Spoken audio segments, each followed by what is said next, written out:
Welcome back to Fables Adventures. We continue to work on the Fables Adventures app from which our stories originate. And you may have noticed in these most recent posts that our stories have gotten a bit richer. Stay tuned as more updates to the app are coming that will continue to enhance the depth of our characters, our heroes, making these stories just that much more fun. Today's story is called Mirrorthorne and the Fractured Mind. Hit like and subscribe to our channel for all of the exciting updates to come. If you want to download the app, the link is in the description. Enjoy!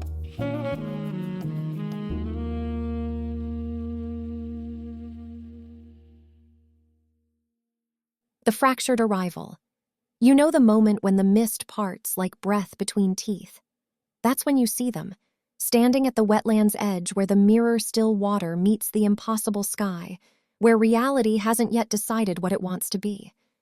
The traveler is small, shoulders curved inward like a question mark, and they're breaking. Not falling apart. Breaking. Like old ice under spring weight. You can feel it before you see it, that fracturing radiating outward in waves that make your mind stumble. Story Seeker shifts beside you, form flickering between solid and suggestion. Your companion's unease tastes like copper on your tongue, that particular bitterness of wrongness. Even Story Seeker, who moves through paradox like water through water, feels it. Can you read them? Story Seeker whispers, though whispering here means something different, means sending thought threads across the damp air through the breathing mist. You try. Of course you try. You've spent lifetimes learning the language of minds. You read the hidden hopes that live beneath skin, the secret shames that fold themselves into corners, the contradictions that make everyone beautifully, terribly human. It's your gift. It's your curse. It's the only language that matters in a place where connection is the key and understanding opens all doors. But this traveler is static. Their mind throws back your attempts like broken mirrors reflecting nothing.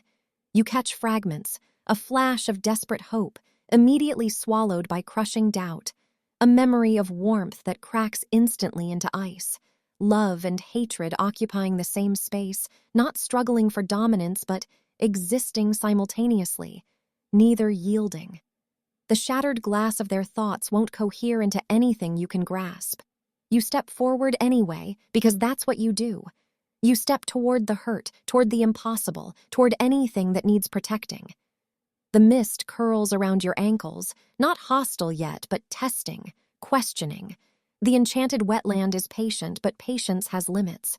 It will decide soon whether to welcome or reject. The mists know. Sanctuary requires understanding. You cannot unlock a door when you cannot read the key. I can't see them clearly, you admit, and the words feel like dropping glass. Their mind it's like trying to read smoke, contradictions layered so thick they've become opaque. Story Seeker's form solidifies slightly, the companion's anxiety made manifest. Then we cannot offer them passage. The sanctuary won't accept what we cannot understand. The wetland demands clarity. You know this. You do know. The rules here are written in starlight and earned through genuine comprehension. A sanctuary built on false understanding is no sanctuary at all. It's a trap wearing welcome's face. You've seen what happens when doors open to people we don't truly know.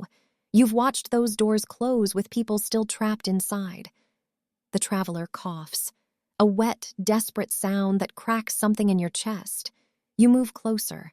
The hostile mists, the ones that shred certainty and devour identity, circle further out, but they're watching, waiting for your choice. The wetland holds its breath.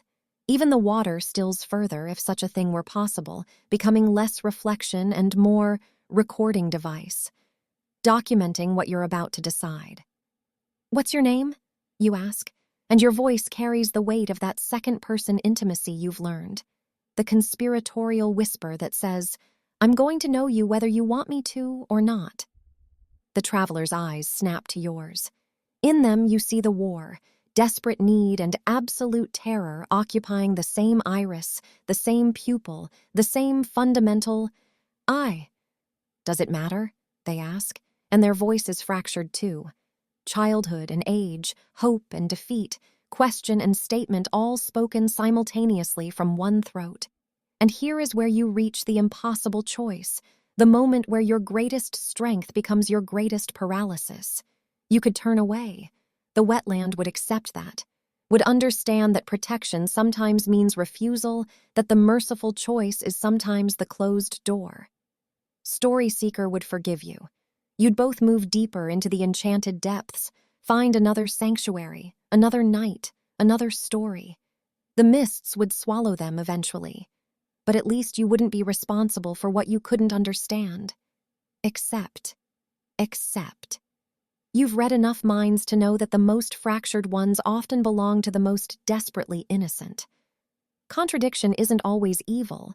Sometimes it's just the signature of someone torn between impossible truths, someone broken by circumstances that demanded they hold opposing realities simultaneously.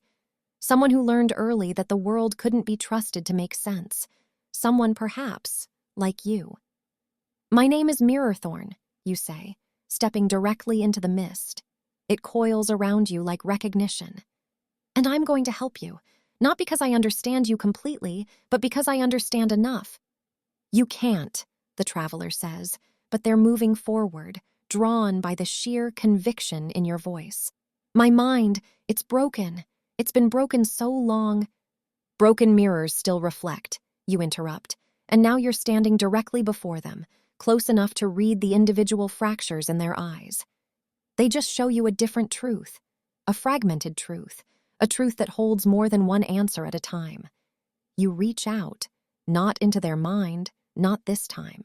Instead, you take their hand, physical, undeniable, real.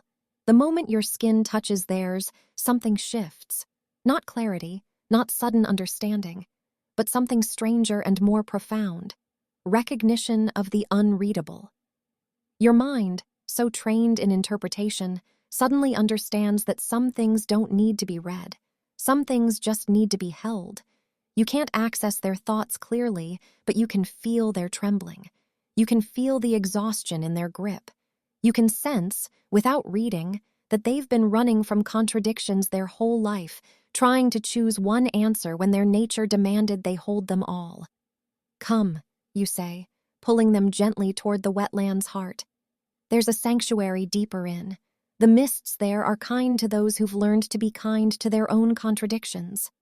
But you can't understand me, they protest, even as they follow. I don't even understand myself. No, you agree, and there's something almost like peace in that admission. But I can understand not understanding. I can navigate paradox. I can help you build a sanctuary not based on being read, but on being allowed. Story Seeker appears beside you both, form now fully solid, fully present. Your companion's expression carries that rare thing, acceptance of the impossible choice made. The three of you move deeper into the enchanted wetland, where the mists part like doors and the mirror-still water begins to show reflections that don't quite match reality. Better than reality, perhaps. More true, the kind of true that only broken mirrors can reflect. Behind you, the mists at the wetland's edge seal. The hostile ones retreat, satisfied. A sanctuary has been earned not through perfect understanding, but through the far rarer gift of being met exactly where you break. Will I ever make sense? The traveler asks quietly. You don't lie. You've never lied in a place where lying is impossible. No, you say, but you'll make pattern. And pattern is enough. Pattern is everything. In the cold blue light that exists nowhere but here, in this space between imagination and truth, you help them toward rest. Not healing. You're wise enough to know some things can't be healed, but refuge, sanctuary, the profound safety of being understood, not despite your contradictions, but through them. You think of broken mirrors. You think of reflections that show more truth than any perfect surface ever could. You think of the weight you've carried your whole life, the necessity of understanding everything, the paralysis of impossible choices, the ache of holding competing truths. And for the first time in a very long time, you think, maybe this is what it means to be truly known. Not perfectly, just actually. Thanks for listening to our story today. Our stories at Fables Adventures are created using the Fables Adventures app for iOS, available for both the iPhone and the iPad. And if you have enjoyed the story that you have just heard and want to create stories like this of your own, head over to the Apple App Store and download the app for yourself. There is a link in the description. You can also read the full text of the story that you have just heard at the link in the description of this story as well. Hit like, subscribe to our channel, and please leave us a comment about what you enjoyed about today's story.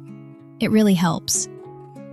We're trying to do something here at Fables Adventures to support people living with ALS or motor neuron disease, simply by creating content like this for you all to enjoy. Thanks for stopping by, and we'll see you tomorrow.